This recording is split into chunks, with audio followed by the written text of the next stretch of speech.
بسم الله الرحمن الرحيم. أيها الراقد ذا الليل التمام، قم بجد فالليالي في انصراف، وتقرب بصلاة وصيام. الصلاة لتروي الظمآن بالإيمان. الصلاة تغيث اللهفان بالأمان والإطمئنان. الصلوات. كيف يليق بالمسلم أن يسهر على محرم ثم والعياذ بالله ينام عن ركن من أركان الإسلام؟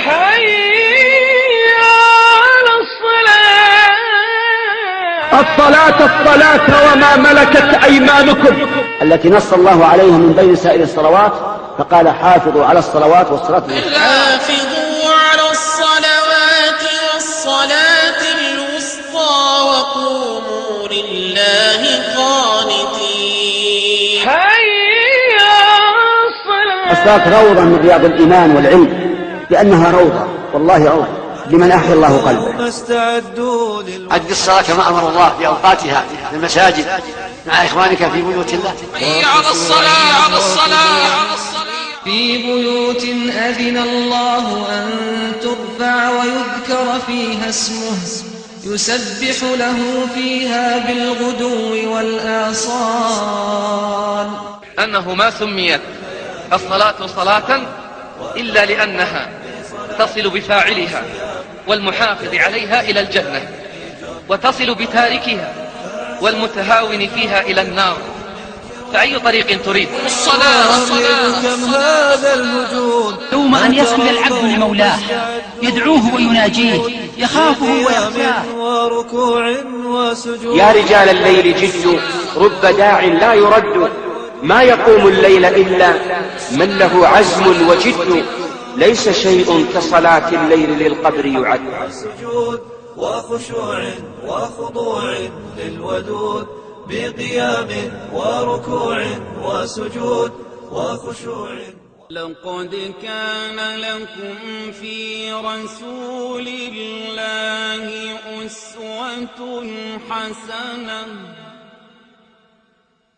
أسوة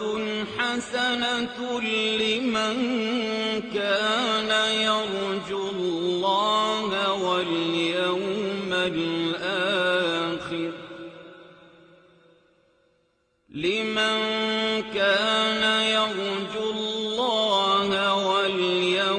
الآخر وذكر الله كثيرا.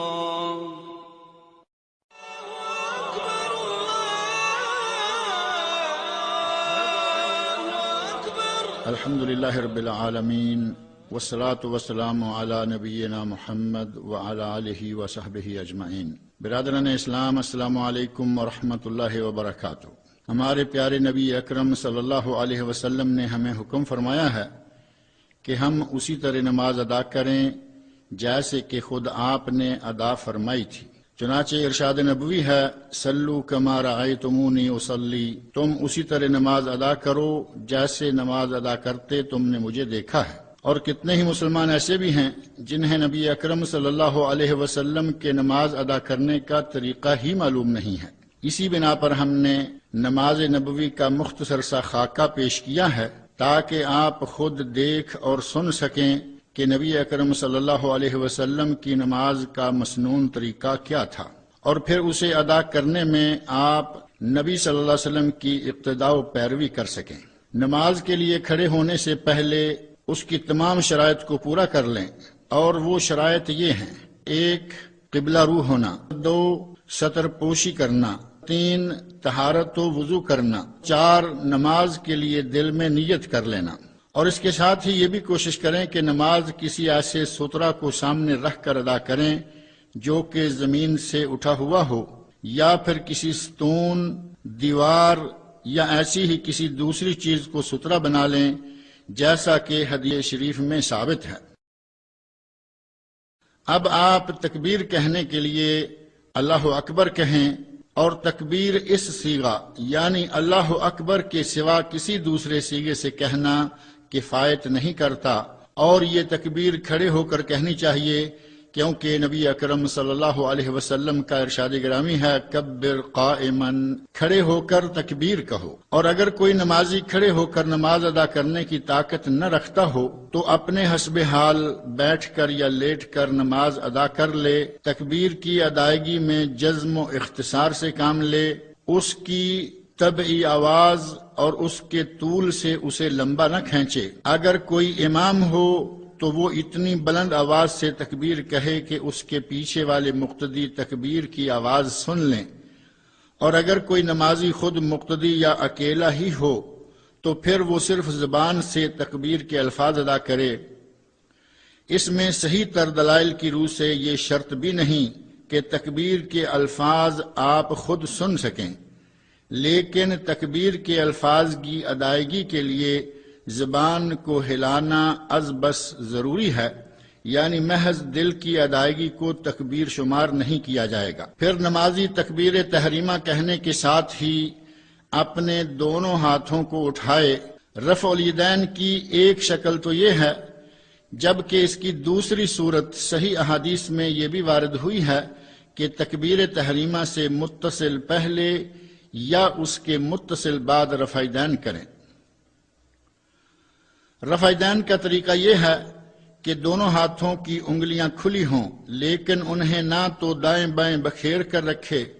اور نہ ہی باہم بھینچ کر، اور رفع الیدین کرتے وقت اپنی انگلیوں کو اپنے کندھوں کے برابر تک اٹھائے۔ یہ نبی صلی اللہ علیہ وسلم سے ثابت شدہ طریقوں میں سے ایک ہے، جبکہ اس کا دوسرا طریقہ یہ بھی ہے کہ انگلیوں کو کانوں کی اوپر والی شاخوں تک لے جائے، اور نمازی کو اختیار ہے کہ وہ ان دونوں میں سے جو طریقہ چاہے اختیار کر لے۔ اور اس رفع الیدین میں مرد و زن یعنی مرد اور عورتیں سبھی برابر شامل ہیں، اور اگر کوئی شخص کسی مرض و عذر کی وجہ سے کوئی ایک ہاتھ نہ اٹھا سکے تو اسے چاہیے کہ وہ دوسرا ایک ہی ہاتھ ضرور اٹھائے،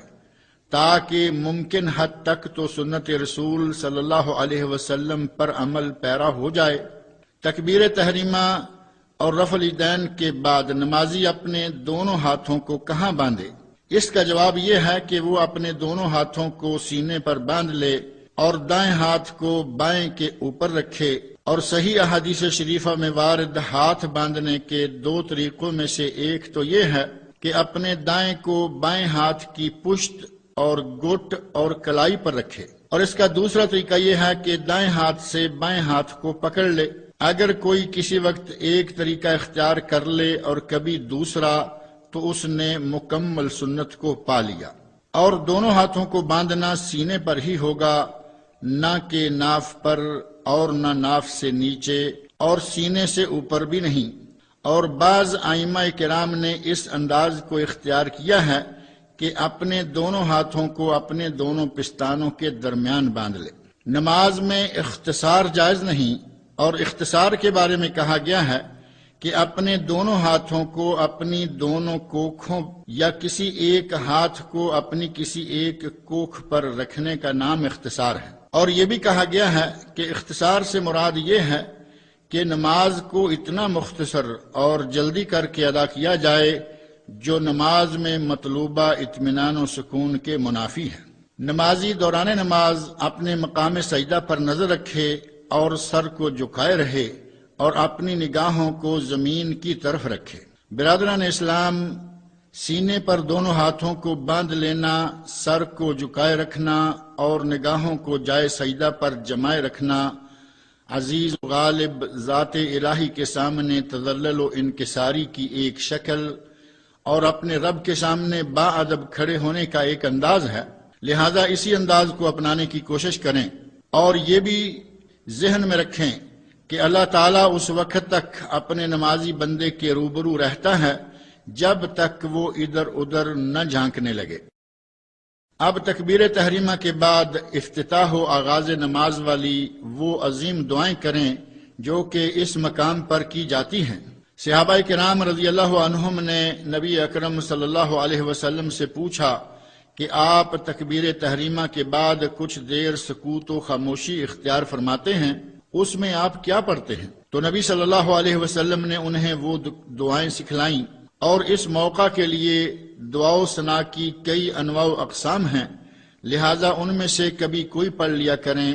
اور کبھی کوئی دوسری اختیار کر لیا کریں۔ افتتاح و آغاز کی ایک مشہور دعا و ثنا یہ ہے: سبحانک اللہم و بحمدک و تبارک اسمک و تعالی جدک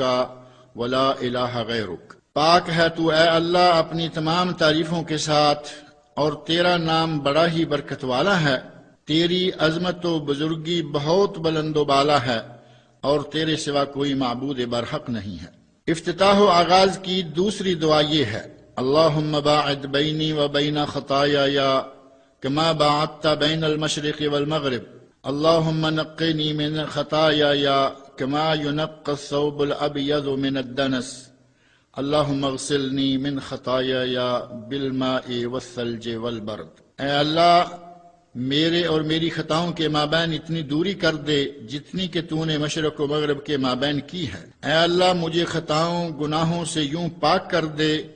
جس طرح کے سفید کپڑے کو دھو کر میل کچیل سے پاک صاف کر دیا جاتا ہے۔ اے اللہ مجھے میرے گناہوں سے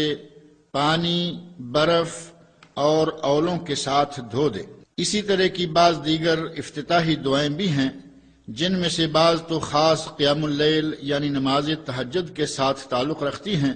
انہیں متعلقہ کتابوں سے دیکھا اور یاد کیا جا سکتا ہے، اور ان کی دیگر تفصیلات کے لیے اہل علم کی نماز سے تعلق رکھنے والی کتابوں، مثلا علامہ محمد ناصر الدین البانی رحمہ اللہ کی کتاب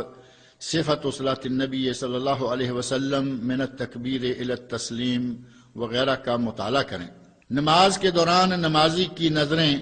مسلسل مقام سجدہ پر ہی رہیں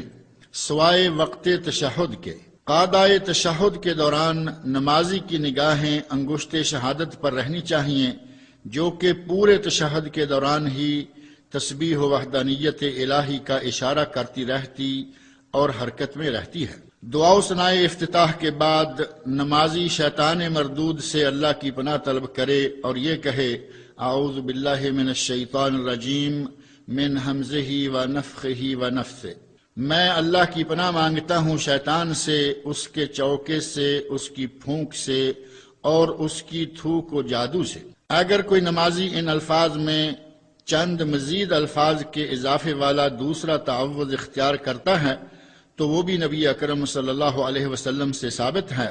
اور وہ دوسرا تعوذ یہ ہے: اعوذ باللہ السمیع العلیم من الشیطان الرجیم من حمزہ و نفخہ و نفثہ۔ میں بہت سننے والے اور بہت علم والے اللہ کی پناہ مانگتا ہوں شیطان سے،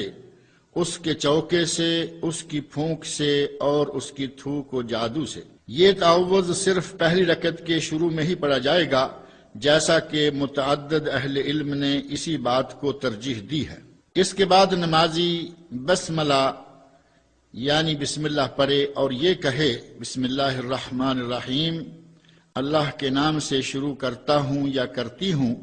جو کہ بڑا مہربان نہایت رحم کرنے والا ہے۔ بسم اللہ کو مسلسل سرن یعنی امام کا بلا آواز پڑھنا ہی راجح ہے۔ تسمیہ یعنی بسم اللہ کے بعد نمازی سورۃ الفاتحہ پڑھے، کیونکہ نبی اکرم صلی اللہ علیہ وسلم کا ارشاد گرامی ہے: لا صلاۃ لمن لا یقرأ بفاتحۃ الکتاب، اس کی نماز نہیں ہوتی جو سورۃ الفاتحہ نہ پڑھے۔ اگر نمازی نو مسلم ہو یا سورۃ الفاتحہ کو جلد زبانی یاد نہ کر سکتا ہو تو وہ یاد کرنا شروع کر دے اور سر دست یہ پڑھتا رہے: سبحان اللہ والحمد للہ ولا الہ الا اللہ واللہ اکبر ولا حول ولا قوت الا باللہ، یعنی اللہ کی ذات پاک ہے اور ہر قسم کی تعریفیں اسی کے لیے سزاوار ہیں، اور اللہ کے سوا کوئی معبود برحق نہیں ہے، اور مجھ میں نیکی کرنے کی طاقت اور برائی سے بچنے کی قوت صرف اللہ تعالیٰ کی عطا کردہ ہے۔ نماز سری یعنی بلا آواز قرأت والی ہو یا جہری یعنی بلند آواز سے قرأت والی، ہر نمازی کے لیے ہی ہر نماز میں سورۃ الفاتحہ کی قرأت کرنا اور اس کا پڑھنا واجب ہے، اور کوئی نمازی جب سورۃ الفاتحہ کی قرأت سے فارغ ہو جائے تو آمین کہے، اور آمین بلند آواز سے اور آواز کو ذرا لمبا کھینچ کر کہنا چاہیے۔ جب سورۃ الفاتحہ کی قرأت سے فارغ ہوں تو اس کے بعد قرآن کی کوئی دوسری لمبی یا چھوٹی سورت بھی پڑھیں۔ نماز کے دوران شیطانی وسوسوں کا دفاع کریں اور وہ نماز سے دھیان ہٹانے کے لیے جو کوششیں کرتا ہے ان کا دفعیہ کرنے میں کوشاں رہیں، اور اگر اس کا وسوسہ و تشویش زیادہ شدت اختیار کر جائے تو اسے دور کرنے کے لیے اللہ سے پناہ طلب کریں، یعنی اعوذ باللہ من الشیطان الرجیم پڑھیں، اور بائیں طرف 3 مرتبہ ایسے تھوکیں کہ منہ کی ہوا کے ساتھ ہی معمولی سا لعاب دہن بھی اس میں شامل ہو۔ جب کسی صورت یا کسی صورت کی بعض آیتوں کی قراءت سے فارغ ہو جائے تو نمازی چھوٹا سا سکتہ یعنی خاموشی اختیار کرے جو اس قدر ہو کہ جس میں چند لمحے سانس ہموار و درست کی جا سکے، اور اس سکتے یا خاموشی کا فائدہ یہ ہے کہ اس سے سانسیں ہموار کرنے کے علاوہ قراءت اور تکبیر رکوع میں فصل و علیحدگی کی جا سکے گی۔ نماز میں دوران قیام یہ دوسرا سکتہ بھی نبی اکرم صلی اللہ علیہ وسلم سے ثابت ہے۔ پہلا سکتہ تو تکبیر تحریمہ کے بعد ہے تاکہ اس کے دوران ثنا و دعائے افتتاح پڑھی جا سکے، اور یہ دوسرا سکتہ اس لیے ہے کہ قراءت اور تکبیر رکوع کے درمیان فصل یا علیحدگی کی جا سکے۔ البتہ سورۃ الفاتحہ کی قراءت اور کسی دوسری سورت کی تلاوت کے مابین والا سکتہ صحیح احادیث سے ثابت نہیں ہے۔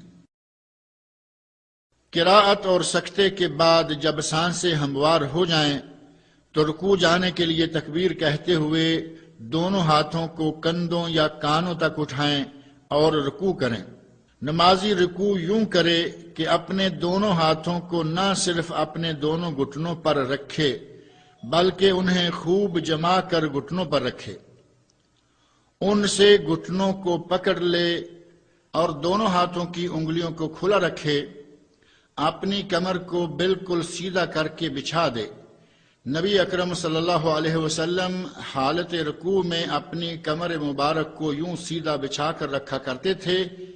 کہ اگر آپ کی کمر اقدس پر پانی بہا دیا جاتا تو وہ کمر پر ہی اٹک کر رہ جائے۔ نبی اکرم صلی اللہ علیہ وسلم رکوع میں یہ کہا کرتے تھے، سبحان ربی العظیم، پاک ہے میرا رب عظمت والا، یا پھر آپ یہ کہتے سبحان ربی العظیم و بحمدہ، پاک ہے میرا رب اپنی عظمت اور اپنی تعریفوں کے ساتھ۔ اور یہ دونوں تسبیحات ہی صحیح اور ثابت ہیں۔ ان تسبیحات کے ساتھ ہی نمازی ان الفاظ کا اضافہ بھی کر سکتا ہے، سبوح قدوس رب الملائکۃ والروح، بہت پاکیزگی والا، بہت مقدس ہے فرشتوں اور روح کا رب۔ نبی اکرم صلی اللہ علیہ وسلم سے یہ بھی ثابت ہے کہ آپ اپنے رکوع میں یہ بھی کہا کرتے تھے، سبحانک اللہم و بحمدک اللہم اغفر لی، پاک ہے تو اے اللہ، اے ہمارے رب اپنی تعریفوں کے ساتھ، اے اللہ مجھے بخش دے۔ نبی اکرم صلی اللہ علیہ وسلم رکوع اور سجدوں میں قرآن کریم کی تلاوت کرنے سے منع فرمایا کرتے تھے۔ جب رکوع کی تسبیحات و اذکار سے فارغ ہو جائے تو نمازی دونوں ہاتھوں کو اٹھاتے یعنی رفع دین کرتے ہوئے اپنا سر بھی اٹھائے اور وہ زبان سے یہ کہہ رہا ہو جبکہ وہ امام یا منفرد و اکیلا ہو، سمع اللہ لمن حمدہ، اللہ نے اس کی سن لی جس نے اس کی حمد و تعریف بیان کی۔ پھر جب وہ سیدھا کھڑا ہو جائے تو یہ کہے ربنا ولک الحمد، اے ہمارے رب اور تیرے لیے ہی تمام تعریفیں ہیں، یا پھر یہ کہے ربنا لک الحمد، اے ہمارے رب تیرے ہی لیے تمام تعریفیں ہیں۔ ان دونوں صیغوں میں صرف واو کی کمی بیشی ہے، پہلے میں واو موجود ہے دوسرے میں نہیں ہے، اور یہ دونوں صیغے ہی صحیح احادیث میں ثابت ہیں۔ اگر ان دونوں کے شروع میں ایک لفظ کا اضافہ کرتے ہوئے یہ کہے اللہم ربنا لک الحمد، اے اللہ اے ہمارے رب تیرے لیے ہی تمام تعریفیں ہیں، یا پھر یہ کہے اللہم ربنا ولک الحمد، اے اللہ اے ہمارے رب اور تیرے لیے ہی تمام تعریفیں ہیں،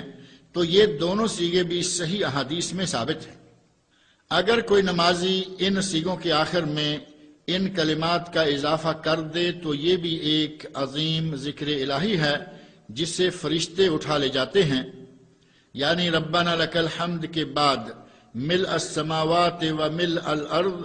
وملء ما بینہما وملء ما شئت من شیء بعد۔ اے ہمارے رب، تیرے لیے ہی سب تعریفیں ہیں، اتنی جن سے آسمان بھر جائے اور زمین بھر جائے اور ان دونوں کی درمیانی پہنائیاں بھر جائیں، اور اس کے بعد جو پیمانہ تو چاہے بھر جائے۔ اس جگہ ایک سوال ذہن میں آتا ہے کہ نمازی رکوع سے اٹھنے کے بعد قوما کی حالت میں اپنے ہاتھوں کو کہاں رکھے؟ تو اس کا جواب یہ ہے کہ نمازی رکوع سے سر اٹھانے کے بعد قوما کی حالت میں اپنے دونوں ہاتھوں کو اسی طرح اپنے سینے پر باندھ لے جیسے کہ اس نے رکوع سے پہلے باندھے ہوئے تھے۔ یہ بعض اہل علم کی رائے ہے، جبکہ اگر رکوع سے سر اٹھا لینے کے بعد نمازی اپنے ہاتھوں کو نیچے لٹکا دے تو یہ بھی نہ صرف یہ کہ جائز ہے بلکہ جمہور اہل علم کا یہی مسلک ہے۔ جب رکوع کے بعد قوما میں اعتدال کے ساتھ خوب سیدھے کھڑے ہو کر ان اذکار سے نمازی فارغ ہو جائے تو سجدہ کے لیے جھک جائے اور زمین کی طرف بڑھتے وقت تکبیر یعنی اللہ اکبر بھی کہے۔ لیکن یہاں سوال یہ ہے کہ نمازی سجدہ کرتے وقت زمین پر پہلے اپنے دونوں ہاتھ رکھے یا گھٹنے؟ اس سلسلہ میں علماء کے مابین اختلاف رائے پایا جاتا ہے کہ زمین پر پہلے دونوں ہاتھ رکھے یا گھٹنے، اور ہم یہ دیکھنا چاہتے ہیں کہ ان دونوں آراء میں سے سنت رسول صلی اللہ علیہ وسلم کے زیادہ مطابق کیا ہے۔ چنانچہ علماء کرام کے ہر فریق کے پاس اپنی اپنی رائے کو ثابت کرنے کے لیے دلائل موجود ہیں، لیکن ان دونوں میں سے صحیح ترین رائے یہی ہے کہ نمازی سجدہ جاتے وقت زمین پر پہلے اپنے دونوں ہاتھ رکھے اور پھر گھٹنے۔ البتہ یہاں یہ بھی کہہ دینا مناسب معلوم ہوتا ہے کہ کوئی شخص دونوں آراء میں سے جس کسی کو بھی اختیار کر لے وہی مقبول ہے، کیونکہ اس مسئلہ میں علماء کی آراء میں اختلاف متعلقہ نصوص سنت یا احادیث کو الگ الگ معنی میں سمجھنے کی وجہ سے ہے۔ نمازی اپنے 7 اعضاء پر سجدہ کرے، دونوں قدموں کی انگلیوں، دونوں گھٹنوں، دونوں ہاتھوں اور پیشانی پر، جبکہ ناک کو بھی زمین پر لگانا پیشانی کے ساتھ ہی شامل ہے۔ حالت سجدہ میں اپنی دونوں کوہنیوں اور پہلوؤں کو دور دور رکھے، اسی طرح اپنے پیٹ اور اپنی دونوں رانوں کو بھی الگ الگ رکھے، پیٹ کو رانوں کے ساتھ نہ لگائے۔ ایسے ہی دوران سجدہ دونوں رانوں اور پنڈلیوں کو بھی علیحدہ علیحدہ ہی رکھے، البتہ اس میں تکلف اور مبالغہ آمیزی نہ کرے۔ سجدے میں کم از کم 3 مرتبہ یہ کہیں سبحان ربی الاعلی، پاک ہے میرا رب سب سے بلند و بالا۔ نمازی ایک کلمہ کے اضافہ والی یہ تسبیح بھی کہہ سکتا ہے سبحان ربی الاعلی و بحمدہ، پاک ہے میرا رب سب سے بلند و بالا اور اپنی تعریفوں کے ساتھ۔ نمازی سجدے میں یہ کلمات بھی کہہ سکتا ہے سبوح قدوس رب الملائکۃ والروح، بہت پاکیزگی والا، بہت مقدس ہے فرشتوں اور روح کا رب۔ نمازی یہ تسبیح و دعا بھی کر سکتا ہے سبحانک اللہم ربنا و بحمدک اللہم اغفر لی، پاک ہے تو اے اللہ، اے ہمارے رب اپنی تمام تعریفوں کے ساتھ، اے اللہ مجھے بخش دے۔ تسبیحات و اذکار سجدہ سے فارغ ہو کر تکبیر کہتے ہوئے نمازی اپنا سر اٹھائے۔ تسبیحات و اذکار سجدہ سے فارغ ہو کر تکبیر کہتے ہوئے نمازی اپنا سر اٹھائے اور اپنے بائیں پاؤں کو بچھا پھیلا کر اس پر بیٹھ جائے اور اپنے دائیں پاؤں کو کھڑا رکھے اور اس کی انگلیوں کو قبلہ رو موڑ لے اور اپنے دونوں ہاتھوں کو اپنی دونوں رانوں پر یعنی گھٹنوں کے قریب رکھ لے اور اپنی انگلیوں کو کھلا رکھے، اور 2 سجدوں کے مابین یوں پاؤں بچھانا اور اس کے اوپر بیٹھنا سنت ہے۔ اس جلسہ بین السجدتین میں یہ دعا کرے، رب اغفر لی رب اغفر لی، اے اللہ مجھے بخش دے، اے اللہ مجھے بخش دے۔ ان کلمات پر مشتمل دعا کو جتنی مرتبہ کوئی چاہے پڑھ سکتا ہے۔ اس جلسہ میں نمازی کو یہ دعا بھی کرنی چاہیے، رب اغفر لی وارحمنی واجبرنی وارفعنی واہدنی وعافنی وارزقنی، اے اللہ مجھے بخش دے اور مجھ پر رحم فرما اور میرے نقصانات پورے کر دے اور مجھے بلندی عطا فرما اور مجھے ہدایت دے اور مجھے صحت و عافیت سے نواز اور مجھے رزق عطا کر۔ یہ ایک عظیم دعا ہے جس میں دنیا و آخرت کی تمام بھلائیاں جمع ہو گئی ہیں۔ دونوں سجدوں کے درمیان والے جلسے اور سجود کے طول اور وقت میں برابری کرنا سنت رسول صلی اللہ علیہ وسلم ہے، بلکہ 4 ارکان نماز ایسے ہیں جن کی لمبائی و وقت میں قریب قریب برابری کرنا سنت ہے، اور وہ 4 ارکان یہ ہیں: نمبر 1 رکوع، نمبر 2 رکوع سے اٹھنا یعنی قومہ، نمبر 3 دونوں سجدے، اور نمبر 4 دونوں سجدوں کے درمیان والا جلسہ۔ اب اسی طرح دوسری رکعت بھی پڑھیں، اور دوسری رکعت مکمل کر کے نبی اکرم صلی اللہ علیہ وسلم تشہد پڑھنے کے لیے قعدہ کیا کرتے تھے، یعنی بیٹھا کرتے تھے۔ اگر 2 رکعتوں والی نماز ہوتی جیسے نماز فجر ہے تو نبی صلی اللہ علیہ وسلم بایاں پاؤں بچھا کر اس پر بیٹھ جاتے، جیسا کہ 2 سجدوں کے درمیان بیٹھتے تھے۔ اسی طرح اگر 3 رکعتوں والی نماز یعنی مغرب یا 4 رکعتوں والی نماز ظہر و عصر و عشاء کا تشہد اول یا قعدہ اولا ہوتا تو بھی ایسے ہی بیٹھتے، اور بائیں ہاتھ کی ہتھیلی کو بائیں گھٹنے پر کھول کر رکھ دیتے اور دائیں ہاتھ کو دائیں گھٹنے پر رکھ کر اس کی ساری انگلیوں کو مٹھی کی طرح بند کر لیا کرتے تھے۔ البتہ انگوٹھے کے ساتھ والی انگلی انگشت شہادت سے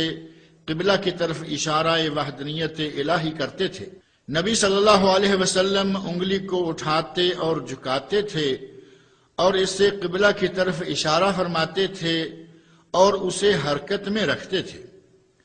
جلسہ تشہد میں انگلی اٹھانے کے سلسلہ میں یہ سب امور نبی صلی اللہ علیہ وسلم کی سنت سے ثابت ہے۔ نبی صلی اللہ علیہ وسلم انگوٹھے اور درمیانی انگلی سے حلقہ یعنی دائرہ بناتے اور انگشت شہادت کو اٹھاتے تھے۔ یہ طریقہ تو ایک ہے، جبکہ کبھی نبی صلی اللہ علیہ وسلم درمیانی انگلی کو انگوٹھے سے پکڑ لیتے اور انگشت شہادت کو اٹھاتے اور اسے حرکت دیتے تھے، جبکہ اس وقت آپ دعا مانگ رہے ہوتے تھے۔ اور یہ دوسرا طریقہ و کیفیت ہے، اور یہ دونوں طریقے صحیح احادیث رسول صلی اللہ علیہ وسلم میں جب اس ذکر کیے گئے انداز سے نبی صلی اللہ علیہ وسلم بیٹھ جاتے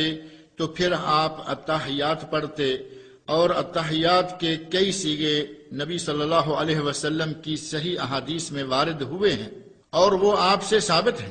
نمازی کو چاہیے کہ ان میں سے کبھی کوئی پڑھ لے اور کبھی کوئی دوسرا کسی دوسری نماز میں پڑھ لے، اسی طرح سے مختلف نمازوں میں الگ الگ صیغے پڑھ لیا کرے۔ ان صیغوں میں سے سب سے مشہور ترین صیغہ وہ ہے جو کہ حضرت عبداللہ بن مسعود رضی اللہ عنہ سے مروی اور تشہد ابن مسعود کے نام سے معروف ہے، اور متعدد اہل علم نے اسے ہی سب سے راجح قرار دیا ہے، اور وہ تشہد یہ ہے: التحیات للہ والصلوات والطیبات السلام علیک ایہا النبی ورحمۃ اللہ وبرکاتہ، السلام علینا وعلی عباد اللہ الصالحین، اشہد ان لا الہ الا اللہ واشہد ان محمدا عبدہ ورسولہ۔ تمام زبانی، بدنی اور مالی عبادتیں اللہ ہی کے لیے ہیں۔ سلام ہو آپ پر اے نبی، اور اللہ کی رحمتیں اور برکتیں نازل ہوں، اور سلام ہو ہم پر اور اللہ کے تمام نیک بندوں پر۔ میں شہادت دیتا ہوں کہ اللہ کے سوا کوئی معبود برحق نہیں ہے، اور میں اس بات کی بھی گواہی دیتا ہوں کہ حضرت محمد اللہ کے بندے اور اس کے رسول ہیں۔ اسی طرح ایک دوسرا تشہد بھی احادیث میں وارد ہوا ہے جو کہ ترجمان القرآن حضرت عبداللہ بن عباس رضی اللہ عنہما سے مروی اور تشہد ابن عباس کے نام سے ہی مشہور ہے، اور وہ تشہد یہ ہے: التحیات المبارکات الصلوات الطیبات للہ، السلام علیک ایہا النبی ورحمۃ اللہ وبرکاتہ، السلام علینا وعلی عباد اللہ الصالحین، اشہد ان لا الہ الا اللہ واشہد ان محمدا عبدہ ورسولہ۔ ہر طرح کی برکت والی زبانی، بدنی اور تمام شوائب سے پاک مالی عبادتیں اللہ ہی کے لیے ہیں۔ اے نبی، آپ پر سلامتی ہو اور اللہ کی رحمتیں اور اس کی برکتیں نازل ہوں۔ ہم پر اور اللہ کے تمام نیک بندوں پر بھی سلام۔ میں شہادت دیتا ہوں کہ اللہ کے سوا کوئی معبود برحق نہیں ہے، اور میں اس بات کی بھی گواہی دیتا ہوں کہ حضرت محمد صلی اللہ علیہ وسلم اللہ کے بندے اور اس کے رسول ہیں۔ جب 3 یا 4 رکعتوں والی نمازوں کے دوسرے تشہد کے لیے بیٹھیں تو اس میں اتحیات کے بعد نبی اکرم صلی اللہ علیہ وسلم پر صلاۃ یعنی درود شریف بھی پڑھیں۔ درود شریف کے بھی متعدد صیغے صحیح احادیث میں وارد ہوئے ہیں اور نبی صلی اللہ علیہ وسلم سے ثابت ہیں۔ ان میں سے بھی مختلف نمازوں میں سے کسی میں ایک پڑھ لیں تو کسی دوسری میں دوسرا پڑھ لینا چاہیے۔ درود شریف کے بعض صیغے یہ ہیں: پہلا صیغہ اللہم صلی علی محمد وعلی آل محمد کما صلیت علی ابراہیم وعلی آل ابراہیم انک حمید مجید، اللہم بارک علی محمد وعلی آل محمد کما بارکت علی ابراہیم وعلی آل ابراہیم انک حمید مجید۔ اے اللہ، صلاۃ و درود بیج حضرت محمد پر اور حضرت محمد کی آل پر، جس طرح تو نے صلاۃ و درود بھیجا حضرت ابراہیم پر اور حضرت ابراہیم کی آل پر، بے شک تو تعریف والا اور بزرگی والا ہے۔ اے اللہ، برکت نازل فرما حضرت محمد پر اور حضرت محمد کی آل پر، جس طرح تو نے برکت نازل کی حضرت ابراہیم پر اور حضرت ابراہیم کی آل پر، یقیناً تو تعریف و بزرگی والا ہے۔ درود شریف کا ہی ایک دوسرا صیغہ یہ بھی ہے: اللہم صلی علی محمد وعلی ازواجہ وذریتہ کما صلیت علی آل ابراہیم وبارک علی محمد وعلی ازواجہ وذریتہ کما بارکت علی آل ابراہیم انک حمید مجید۔ اے اللہ، صلاۃ و درود بیج حضرت محمد اور آپ کی بیویوں اور اولاد پر، جس طرح کہ تو نے صلاۃ و درود بھیجا تھا حضرت ابراہیم کی آل پر، اور برکت نازل فرما حضرت محمد اور آپ کی بیویوں اور اولاد پر، جس طرح کہ تو نے برکت نازل فرمائی حضرت ابراہیم کی آل پر، بلا شبہ تو حمد و تعریف اور مجد و بزرگی والا ہے۔ 3 یا 4 رکعتوں والی نماز ہوتی تو قادہ تشہد کے لیے نبی صلی اللہ علیہ وسلم تورک کے انداز سے بیٹھتے، اور تورک یہ ہے کہ نمازی بائیں سرین کو زمین پر لگا دے اور بائیں پاؤں کو دائیں پنڈلی کے نیچے سے گزار کر دائیں طرف نکال دے اور دائیں پاؤں کو کھڑا رکھے، اور یہ بھی جائز ہے کہ دائیں پاؤں کو بھی بچھا لے، جیسا کہ صحیح احادیث میں یہ بھی ثابت ہے۔ نبی اکرم صلی اللہ علیہ وسلم فرمایا کرتے تھے کہ جب تم میں سے کوئی شخص دوسرے تشہد یعنی اتحیات اور صلاۃ و درود شریف سے فارغ ہو جائے تو 4 چیزوں سے اللہ کی پناہ مانگے اور یہ کہے: اللہم انی اعوذ بک من عذاب جہنم ومن عذاب القبر ومن فتنة المحیا والممات ومن شر فتنة المسیح الدجال۔ اے اللہ، میں تیری پناہ مانگتا ہوں عذاب جہنم و عذاب قبر سے اور موت و حیات کے فتنے سے اور کان دجال کے فتنہ کے شر سے۔ اسی حدیث شریف میں آگے نبی اکرم صلی اللہ علیہ وسلم کے ارشاد کے یہ الفاظ بھی ہیں: اس کے بعد پھر وہ نمازی اپنے لیے جو دعا چاہے مانگے۔ صحیح احادیث میں اس مقام کے لیے نبی اکرم صلی اللہ علیہ وسلم سے متعدد دعائیں وارد ہوئی ہیں، جن میں سے ہی بعض دعائیں یہ ہیں: پہلی دعا اللہم انی ظلمت نفسی ظلما کثیرا ولا یغفر الذنوب الا انت فاغفر لی مغفرۃ من عندک وارحمنی انک انت الغفور الرحیم۔ اے اللہ، میں نے اپنی جان پر بہت ظلم کیا ہے اور تیرے سوا کوئی گناہوں کو نہیں بخش سکتا، پس تو مجھے اپنی خاص مغفرت سے بخش دے اور مجھ پر رحم فرما، یقیناً تو ہی بہت بخشنے والا اور بے حد رحم و کرم کرنے والا ہے۔ یہ ایک انتہائی عظیم دعا ہے۔ اسے نبی اکرم صلی اللہ علیہ وسلم نے اپنے صحابی خاص اور تمام لوگوں میں سے محبوب ترین شخص حضرت ابوبکر صدیق رضی اللہ عنہ کے لیے اس وقت اختیار فرمایا تھا جب انہوں نے آپ سے درخواست کی تھی کہ نبی صلی اللہ علیہ وسلم انہیں کوئی ایسی دعا سکھلائیں جسے کہ وہ اپنے تشہد کے آخر میں کیا کریں، اور سلام پھیرنے سے پہلے والے تشہد میں کرنے کے لیے صحیح احادیث میں ثابت دعاؤں میں سے ہی ایک دعا یہ بھی ہے، اللہم اغفر لی ما قدمت وما اخرت وما اسررت وما اعلنت وما اسرفت وما انت اعلم به منی انت المقدم وانت المؤخر لا الہ الا انت۔ اے اللہ، میرا ہر وہ گناہ بخش دے جو میں نے پہلے کیا اور جو پیچھے کیا،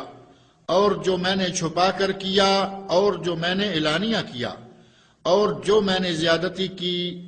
اور جسے تو مجھ سے بھی زیادہ جانتا ہے۔ تو ہی آگے کرنے والا ہے اور تو ہی پیچھے کرنے والا، تیرے سوا کوئی عبادت کے لائق نہیں ہے۔ سلام پھیرنے سے پہلے والے اس تشہد میں نبی اکرم صلی اللہ علیہ وسلم اپنے بائیں ہاتھ پر ٹیک لگائے ہوئے ہوتے تھے اور بائیں ہاتھ سے اپنے بائیں گھٹنے کو خوب پکڑے ہوئے ہوتے، دائیں ہاتھ کی انگشت شہادت کو ہلاتے رہتے اور دعائیں کرتے رہتے، اور انگلی کا ہلانا سلام پھیرنے تک جاری رکھا کرتے تھے، اور دعاؤں سے فارغ ہو جانے کے بعد نبی اکرم صلی اللہ علیہ وسلم پہلے دائیں طرف سلام پھیرتے اور یہ کہتے، السلام علیکم ورحمۃ اللہ، تم پر سلامتی اور اللہ کی رحمت ہو۔ نبی صلی اللہ علیہ وسلم اپنے چہرے کو دائیں طرف اتنا پھیرتے کہ آپ کے دائیں رخسار مبارک کی سفیدی نظر آنے لگتی، تو گویا یہ دائیں طرف چہرے کو پھیرنا اسے مکمل طور پر پھیر دینا ہے۔ پھر آپ بائیں جانب کو چہرہ اقدس پھیر کر کہتے، السلام علیکم ورحمۃ اللہ، تم پر سلامتی اور اللہ کی رحمت ہو، اور بائیں طرف بھی آپ اتنا چہرہ مبارک پھیرتے کہ آپ کے بائیں رخسار مبارک کی سفیدی نظر آنے لگتی تھی۔ اور اگر کوئی شخص دائیں طرف یہ کہے، السلام علیکم ورحمۃ اللہ وبرکاتہ، تم پر سلامتی اور اللہ کی رحمتیں اور برکتیں نازل ہوں،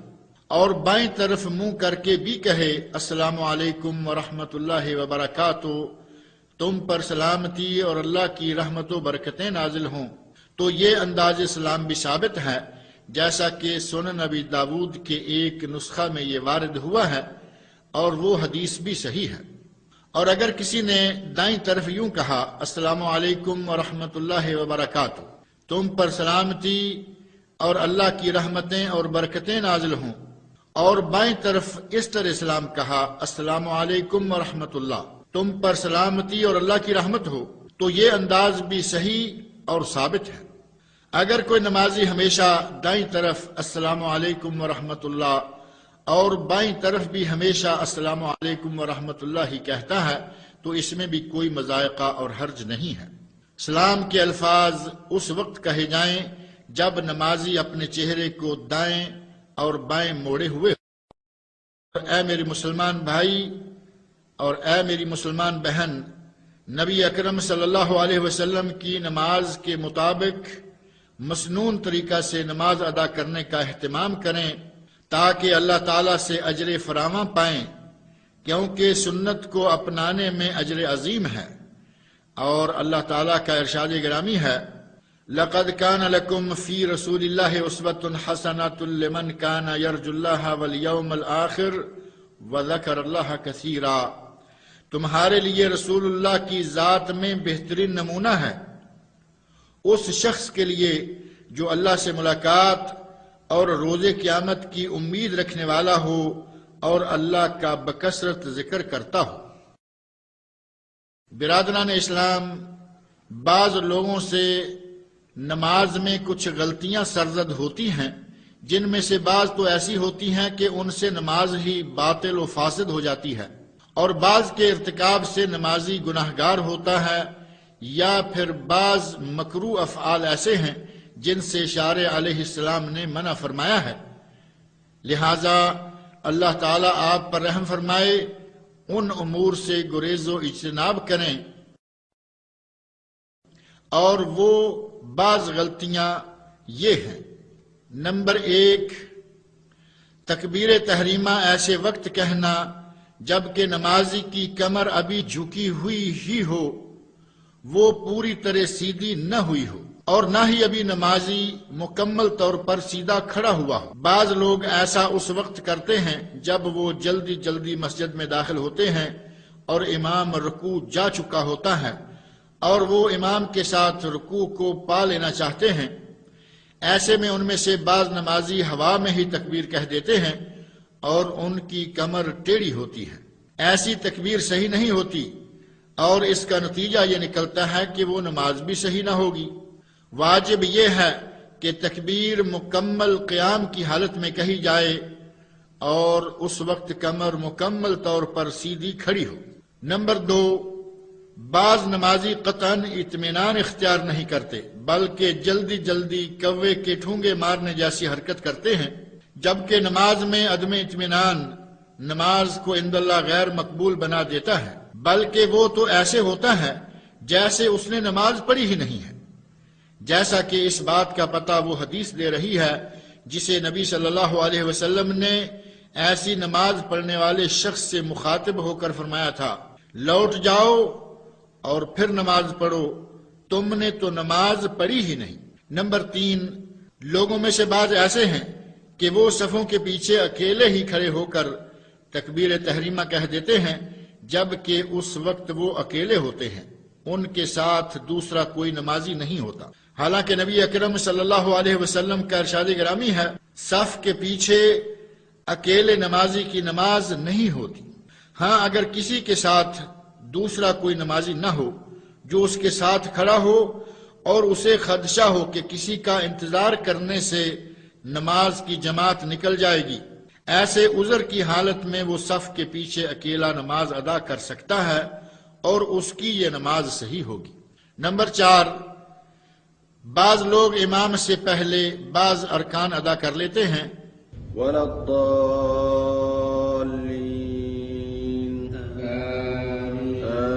آمین، جبکہ یہ ہرگز جائز نہیں ہے۔ ایسا کرنے سے نمازی گناہگار ہوتا ہے۔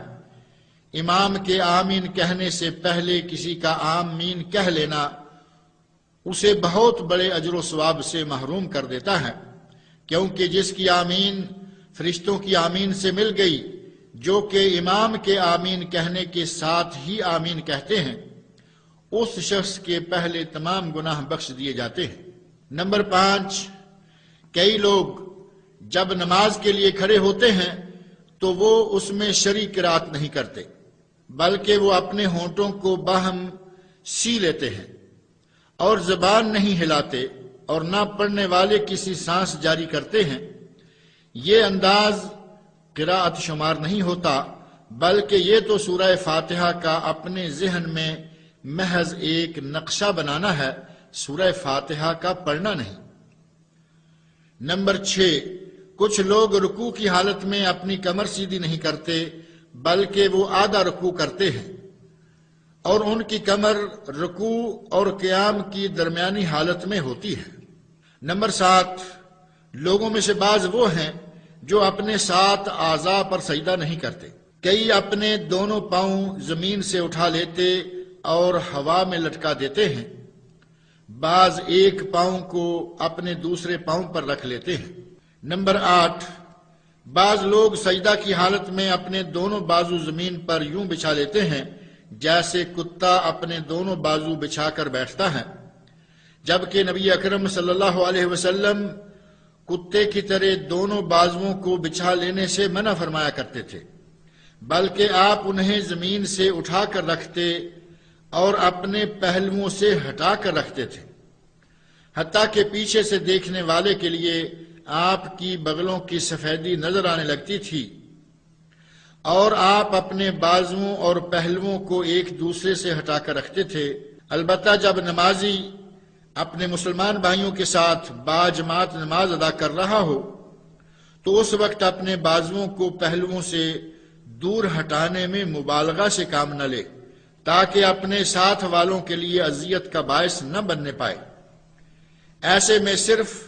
اپنے بازوؤں کو زمین سے اٹھا کر رکھنے پر ہی کفایت کرے۔ نمبر 9، کئی حضرات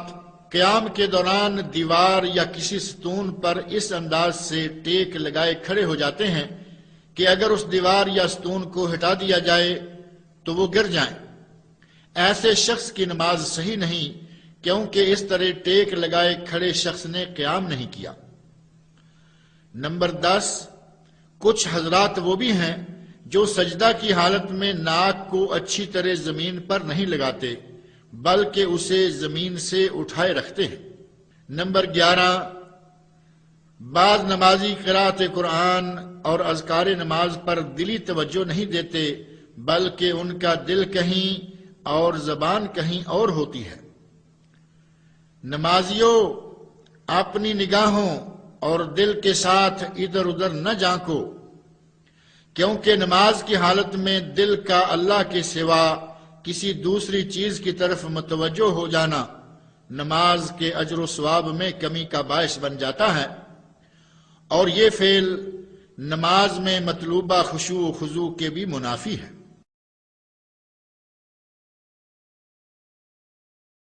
اللہ تعالیٰ سے دعا ہے کہ وہ ہمیں ہر اس چیز کی تعلیم فرمائے جو کہ ہمارے لیے مفید ہے،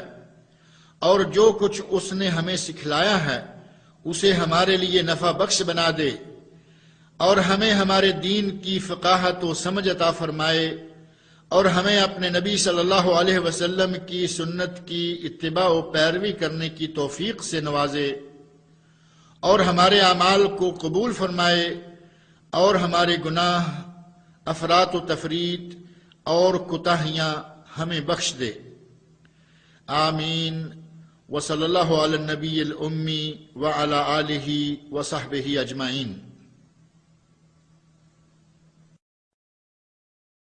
وختاما تقبلوا تحيات إخوانكم في تسجيلات الهجرة الإسلامية بالخبر، مدينة الثقبة، أول شارع مكة. هاتف رقم 895 4697. فاكس رقم 895 2496. صندوق بريد 20597. الرمز البريدي 31952. والسلام عليكم ورحمة الله وبركاته.